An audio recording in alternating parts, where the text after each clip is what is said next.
guys, bakit ba namumula ang ating dashboard? Ipapaliwanag ko sa inyo kung bakit namumula ang ating dashboard. So, minsan napapansin natin kapag nag-i-scroll down tayo, meron tayong mga kapwa content creators na nag-share na pula na lang ang kanilang dashboard. Pero pagpansin mo sa iyo, yung dashboard mo color green pa. So ngayon, bakit hindi pare-pareho namumula yung mga dashboard natin? Bakit yung iba naging green or yung iba nagre-red? Pero bago yan guys, pwede mo muna akong i-follow, nabubulang gaga. Pwede mo muna akong i-follow at i-like tong videos to kung nagustuhan mo. At i-share mo na rin to para marami mas nakakaalam kung bakit namumula ang kanilang dashboard. So ngayon, balik tayo sa topic natin. Bakit ba talaga namumula ang ating dashboard? So kapag tayo ay nagpo-post, halimbawa ako, nag-post ako ngayong araw na to, October 15, nag-post ako ng ganitong date. And then, yung videos na pinost ko is magkakaroon siya ng views, no? Ikakalat yung ni Meta yung mga views na yan.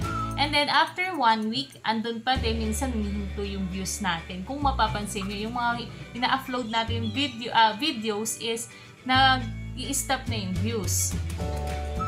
Ano bang connect ng views na yon? Actually, may connect yun sa pagre-read ng ating mga dashboard. Ngayon, October 15, and then, i-check nyo yung calendar nyo by January 15, every 90 days or January 15, yung views niyan na nakuha ng isang upload na videos natin o videos ko, after 90 days, magre-reset yan. I-reset yan ni Facebook or ni Meta. Ngayon guys, ipapakita ko yung dashboard ko sa inyo. Yan, makikita nyo color green pa yan. Pero kapag kinlik yung last 90 days, biglang magiging red yan. So, yun yung pinapaliwanag ko na magre-red talaga ang mga dashboard natin after 28 days or 90 days. Kaya huwag ka nang mag-worry kung nagre-red yan.